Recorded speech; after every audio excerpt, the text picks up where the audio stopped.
Hi friends, पिछले video में हमने बात की थी सेमीकंडक्टर फिजिक्स की। इस वीडियो में हम बात करेंगे रेजिस्टर, कैपेसिटर एंड इंडक्टर की, जो कि पैसिव कंपोनेंट है। उसकी कलर कोडिंग देखेंगे और उसका प्रिंसिपल ऑफ ऑपरेशन और वर्किंग प्रिंसिपल देखेंगे। फिर पिछले साल के कुछ क्वेश्चंस इसी टॉपिक पर देखेंगे NPCIL से। ठीक है, तो वीडियो को चालू करते हैं। रेजिस्टर क्या होता है? Resistor is a commonly used component in electronics. Resistor works on the principle of Ohm's law. Ohm's law क्या क्या बोलता है? ठीक है, अगर एक रेजिस्टर है और उसको अगर मैं इलेक्ट्रिक फील्ड और वोल्टेज अप्लाई करता हूँ, तो इस वोल्टेज की इसकी वजह से इसमें करंट फ्लो होगा। तो उस करंट की वजह से इस रेजिस्टर के अक्रॉस कुछ तो भी वोल्टेज ड्रॉप होगा। उस वोल्टेज ड्रॉप को क्या बोलेंगे? Current flowing in that resistor multiplied by the value of resistor. Okay, and remember current always flow in a close path. ठीक है, ओपन पाथ में जो है करंट वो ज़ीरो हो जाएगा। ठीक है, this is a simple Ohm's law. And resistor used to control the current flow, adjust the signal level and to divide the voltage. Now to divide voltage mean, suppose मैं एक resistor लेता हूँ, दो resistor series में connected किए हुए, उसके across में एक वोल्टेज सोर्स अप्लाई कर देता हूँ। ठीक है, इसकी वैल्यू 1K मैं सिर्फ अज्यूम कर रहा हूँ। ये 5 वोल्ट DC सप्लाई में इन्हें उसके अक्रॉस कनेक्ट किया हुआ है। ठीक है, और यहाँ पर आपका आउटपुट वोल्टेज है V0। ठीक है, तो वोल्टेज डिवाइडर का एक स्टैंडर्ड फार्मूला होता है। तो output voltage is equals to input voltage means 5 volt multiplied by output side का resistance means 1K divide by addition of the series resistance 1K। तो ये होगा 5 divide by 2K and this is 1K। के get cancel, 5 का half आएगा 2.5 volt. Means यहाँ पर जो वोल्टेज आएगा वो 2.5 वोल्ट। मीन्स वोल्टेज को डिवाइड कर दिया। ठीक है, अलग अलग वैल्यूज़ के लिए अलग अलग वोल्टेज डिवाइड हो सकता है। ठीक है, and resistor converts electrical energy into the heat energy. ठीक है, एक सिंपल रेजिस्टर का फॉर्मूला होता है। तो रेजिस्टेंस क्या होता है? Resistance is a property of resistor. ठीक है, resistance is equals to rho into L upon A. ठीक है, this is resistivity, length of a conductor, A is a area, cross sectional area. तो रेजिस्टिविटी जो है वो डिफरेंट मटेरियल के लिए अलग अलग होगी। ना अगर resistance of a conductor is zero, तो हम उस कंडक्टर को बोलेंगे सुपर कंडक्टर। सुपर कंडक्टर, ठीक है, यहाँ पर लिखा हुआ है super conductor. When the resistance of a conductor is zero, then it's called as a super conductor and first super conductor is marked with Hg। ठीक है, next, now this is a simple symbol of a resistor. Next, colour coding of a resistor. ये it is important topic. Now simple trick होती है resistor के colour coding का chart remember करने के लिए। ठीक है, तो फर्स्ट इनिशियल ले लेने का बी रॉय, फिर having a great Britain very good wife and this to you need to prepare extra. Simple 0 से 9 तक ले आने का मीन्स वाइट कलर तक। फिर मल्टीप्लायर का क्या होता है? 1, 10, 10 to the square, 10 to the 3 means power जो है वो एक से बढ़ा देने की। ठीक है, तो अब यहाँ पर 4 बैंड के लिए शो किया हुआ है। तो 4 बैंड के लिए रजिस्टर की वैल्यू सिंपल 1, 2, 3 और 4। ठीक है, तो फर्स्ट दो जो बैंड कलर हो गए वो रजिस्टर के वैल्यू इंडिकेट करेंगे। थर्ड बैंड जो है वो मल्टीप्लायर इंडिकेट करेगा और फोर्थ जो है उसका टॉलरेंस इंडिकेट करेगा। तो रजिस्टर की वैल्यू कैसे रीड की जाती है? तो तीसरा बैंड और चौथा बैंड जो होगा उसका गैप जो देखेंगे आप, तो as compare to the previous twos, then it is very large. ठीक है, तो उस गैप के हिसाब में मतलब रजिस्टर के वैल्यू लेफ़्ट टू राइट से रीड की जाएगी। ठीक है, लेफ़्ट से राइट तक रीड की जाएगी। फिर ये हो गया 4 बैंड के लिए। और 5 बैंड के लिए जो होगा 1, 2, 3, 4 एंड देन 5। जो पहले 3 जो बैंड हो गए वो रेजिस्टर के वैल्यू इंडिकेट करेंगे, चौथा बैंड मल्टीप्लायर इंडिकेट करेगा और फिफ्थ बैंड टॉलरेंस इंडिकेट करेगा। और फॉर 6 बैंड के लिए 4 फर्स्ट जो 4 बैंड हो गए वो रेजिस्टर के वैल्यू इंडिकेट करेंगे। पांचवा जो कलर होगा वो मल्टीप्लायर इंडिकेट करेगा और लास्ट वन टॉलरेंस इंडिकेट करेगा। ठीक है, this is a simple technique to remember the color coding of a resistor. Now the capacitor. Capacitor is a formed by separating two metallic conductor.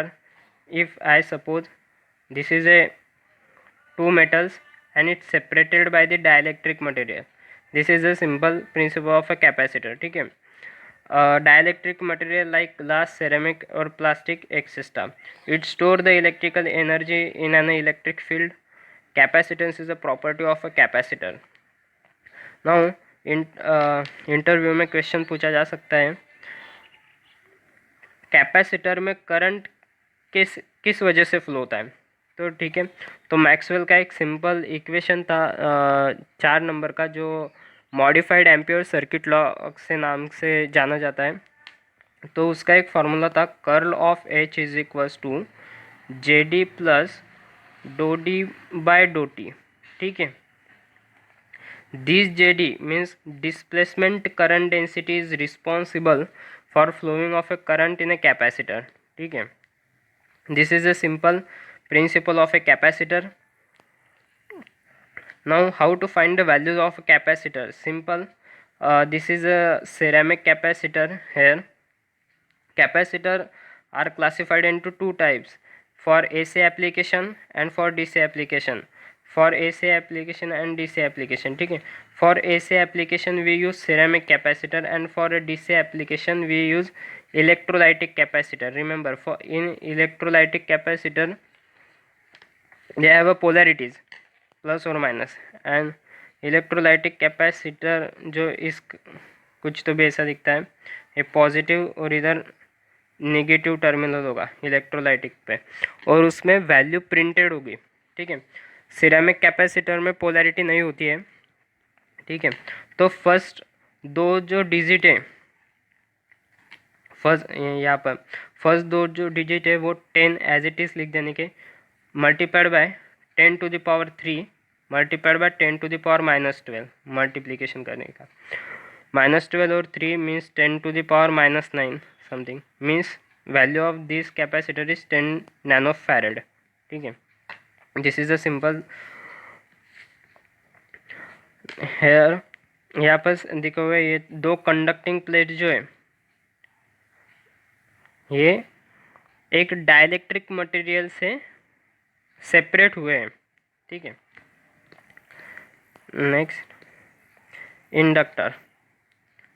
Now it store the energy in a magnetic field when electric current flows through it. Inductance is a property of A inductor.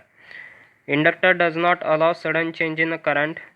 Inductor opposes the flow of current. ठीक है, now inductor store the magnetic field when electric current flow through it. Interview में एक question पूछा जा सकता है, why the shape of the inductor is like this. Reason behind is that, अगर मैंने सिंपल कंडक्टर लिया स्ट्रेट पाथ का, अगर उसको कुछ वोल्टेज सप्लाई दे दिया तो इसमें जो करंट फ्लो होगा उसकी वजह से यहाँ पर मैग्नेटिक फील्ड क्रिएट होगी। ठीक है, जो कि बहुत वीक होगी। अगर हम शेप इस कदर रख देते हैं तो इसके वजह से जो मैग्नेटिक फील्ड प्रोड्यूस होगी वो बहुत ही स्ट्रांग होगी। ठीक है, इसकी वजह से इंडक्टर का शेप इस कदर का होता है। ठीक है, inductor does not allow sudden change in current. Now we know one equation, voltage is equals to L into D I by D T. Sudden change in voltage means क्या, at a T is equals to 0. Inductor अगर at the same instant अगर वो change कर देता तो क्या हो जाता. ठीक है, देखो तो t इज इक्वल्स टू 0 अगर मैं पुट कर देता हूँ यहाँ पर तो मुझे आता infinity, voltage equal to infinity, जो कि बहुत ही डेंजरस होगा आपके होम अप्लायंसेस के लिए. ठीक है, similarly in a capacitor is here. For a capacitor capacitor with no I is equals to C into dVc upon dt. At this, if capacitor allows sudden change in current, means at a 0, then I getting dV by dt, this is 0. If I put, I get I is equals to infinity. This is also very dangerous for your home appliances, ठीक है. And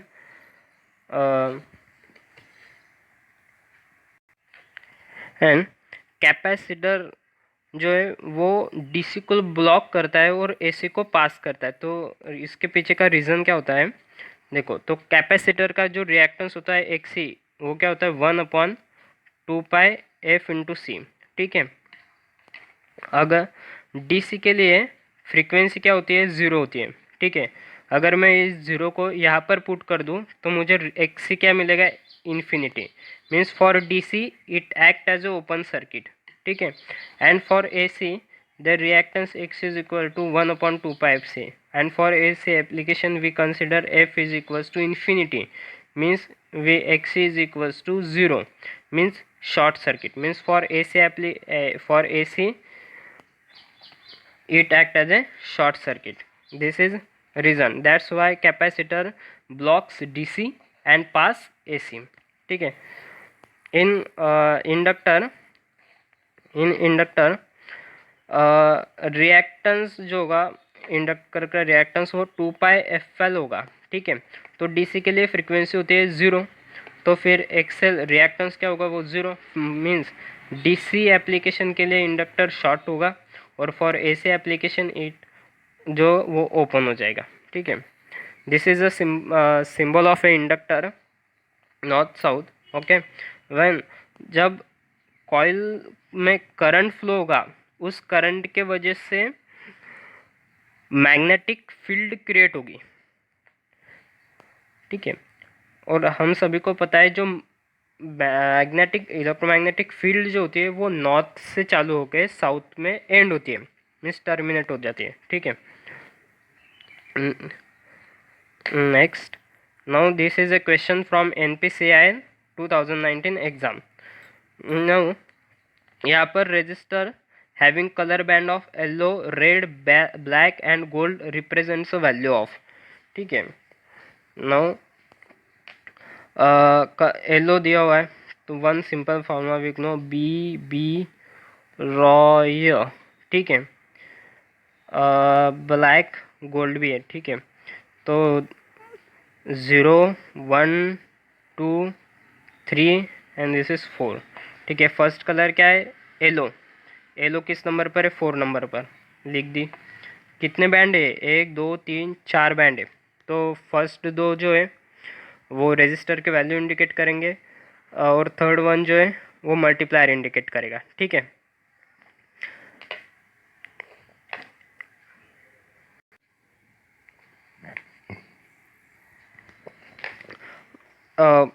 first जो होगा वो register के value indicate करेगा, third जो है वो मल्टीप्लायर इंडिकेट करेगा और फोर्थ लास्ट वन जो है वो टॉलरेंस इंडिकेट करेगा, ठीक है. तो मुझे पता है BB Roy having great Britain, ठीक है. तो ये वैल्यू ले देता मैं 0 1 2 3 4 5 समथिंग, ठीक है. तो पहला बैंड जो वो येलो था तो मैंने 4 लिख दी. सेकंड जो है वो रेड है तो मैंने वो 2 लिख दी. और यहाँ पर मल्टीप्लायर जो होगा वो 10 to the power 0, 10 to the power 1, 10 to the power 2, 10 to the power 3 like this होगा. तो अब लास्ट वन जो ब्लैक है, तो ब्लैक का मल्टीप्लायर क्या होगा, 10 to the power 0. और गोल्ड का टॉलरेंस जो होगा वो रहेगा ±5%, ठीक है. 10 to the power 0 1 ही होता तो मैं 42 ओहम ±5%, ठीक है. Means answer is a is A correct answer. Next, register colour coded blue brown green silver blue would be 1 2 3 4 5 9 5 band है, ठीक है. तो पहला जो है BB Roy having great Britain very good wife. फिर नीचे जो आएगा वो गोल्ड और सिल्वर आएगा। ठीक है, तो पहला जो कलर है वो ब्लू, ब्राउन। ठीक है, पहले जो 3 है वो रजिस्टर के वैल्यू इंडिकेट करेंगे। ठीक है, तो 0 1 2 3 4 5 6 7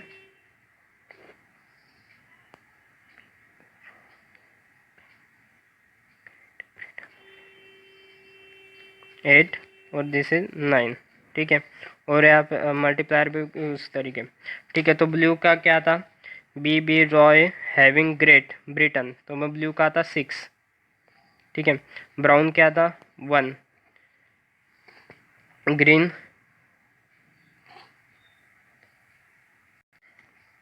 sorry for interruption, B Roy great Britain very good wife. ठीक है, तो ये 0 1 2 3 4 5 6 7 8 और नीचे जो 9। पहला बैंड है ब्लू का, तो मैं 6 बोल देता। ठीक है, दूसरा है ब्राउन, ब्राउन का आता 1। तीसरा जो है वो ग्रीन, ये आता 5। सिल्वर, सिल्वर जो है सिल्वर सिल्वर क्या इंडिकेट करेगा, मल्टीप्लायर, तो 10⁻0 1 2 3 4 5 6 7 8 9 और वो 10 इंडिकेट करेगा, 6.15 ओहम। एंड टॉलरेंस जो है वो ब्लू का वो रहेगा 0.25%। मीन्स आंसर जो होगा वो एक करेक्ट होगा। ठीक है, next one, now a circuit is supplied with a 25 volt with 3 resistor connected in series, calculate the total resistor। now एक बार रेजिस्टर कैपेसिटर एंड इंडक्टर का सीरीज पैरेलल कनेक्शन देख लेंगे। ठीक है, तो क्या होता है, रेजिस्टर अगर सीरीज में कनेक्ट हो गए, मीन्स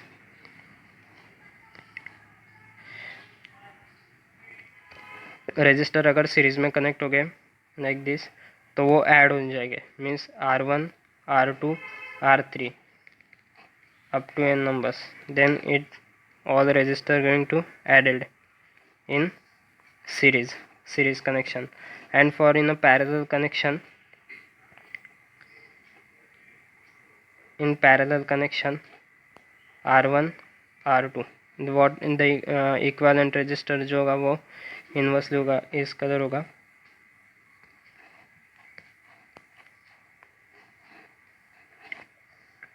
इन्वर्सली प्रोपोर्शनल होगा, mean 1/R equivalent is equals to 1/R1 plus 1/R2, इस तरीके का कुछ होगा। ठीक है, और कैपेसिटर में जो होगा, कैपेसिटर में अगर कैपेसिटर जो है वो सीरीज में कनेक्टेड हुआ तो उसका इक्विवेलेंट कैपेसिटेंस जो होगा 1/C equivalent upon 1/C1 upon 1+C2। ठीक है, अगर पैरेलल में कैपेसिटर हो गए तो वो ऐड हो जाएंगे। ठीक है, C1 C2 इक्विवेलेंट कैपेसिटेंस क्या आएगा, C1 + C2। अगर रेजिस्टर और इंडक्टर का जो है वो सेम ही रहेगा। ठीक है, इंडक्टर का अगर सीरीज में होगा तो ऐड किए जाएंगे, और अगर पैरेलल में होगा तो इन्वर्सली रहेंगे, L equivalent is equals to 1/L1 plus 1/L2। ठीक है,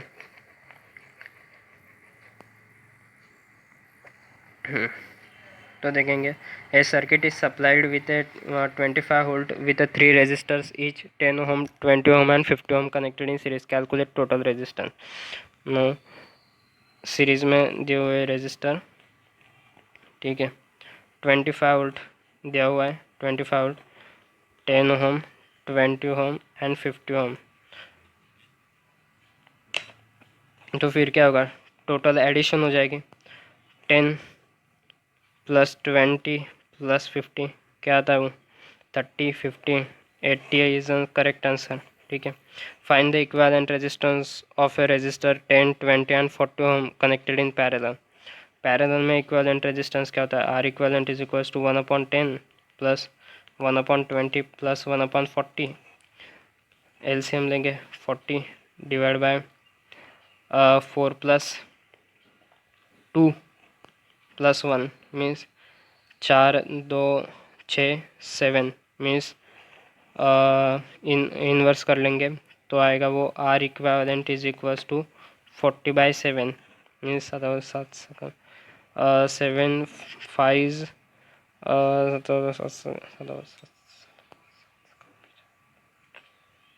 5 5.35 बाकी रहेगी, रिमाइंडर रहेगा 5 मीन्स 5.71 ओहम समथिंग। तो C is the correct answer. Okay, if the three resistor 1K, 2K and 7K connected in series with 30 volt supply, total resistance and current are no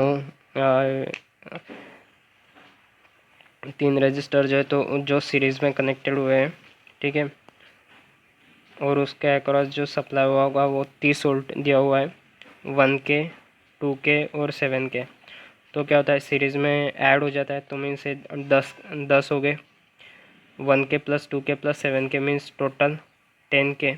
तो current क्या आएगा Ohm's law के मुताबिक, Ohm's law से current जो होगा वो रहेगा V/R। V क्या है 30 और रेजिस्टेंस क्या आएगा 10K means 3 milli ampere, 3 milli ampere. और टोटल रेजिस्टेंस क्या आएगा 10 किलो ओम और 3 milli ampere, 10 kilo ohm and 3 milli ampere. This is C is the correct answer. ठीक है, thank you. Like, subscribe and share. If you have any suggestion, please put it in the comment section. Press bell icon for more videos. Thank you.